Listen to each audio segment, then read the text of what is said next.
സ്വർഗ്ഗഘടികാരത്തിൽ നിയോഗിതമായപ്പോൾ യേശു ലോകത്തിലേക്ക് വന്നു. അപ്പോൾ ജോബ് പറഞ്ഞത്, എന്നെയും, തമിഴിൽ നല്ലൊരു വാക്കാണ് കൊടുത്തിരിക്കുന്നത്, എൻ്റെ കരങ്ങളെയും ദൈവത്തിൻ്റെ കരങ്ങളെയും തമ്മിൽ പിടിപ്പിക്കേണ്ടതിന് ഇടിവിലൊരുവനുണ്ടായിരുന്നെങ്കിൽ കൊള്ളാം.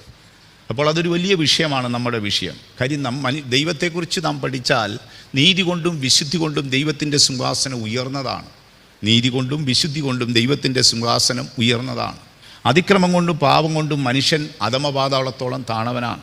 അപ്പോൾ അധമപാതാളത്തോളം താണു കിടക്കുന്ന മനുഷ്യനെ നീതിയിലും വിശുദ്ധിയിലും ഉന്നതനായിത്തീരുന്ന ദൈവം കരനീട്ടിപ്പിടിക്കണം. അത് ചെറിയ കാര്യമല്ല. അപ്പോൾ അതിൻ്റെ ഇടിവിലാണ് നമ്മുടെ യേശുവിൻ്റെ മരണം.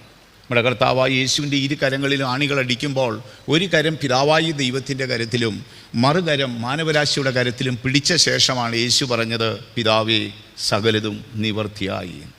അപ്പോൾ ദൈവത്തെയും മനുഷ്യനെയും തമ്മിൽ നിരപ്പിക്കുവാൻ ഒരുവൻ വേണം. അത് നമ്മുടെ കർത്താവായ യേശുവാണ്.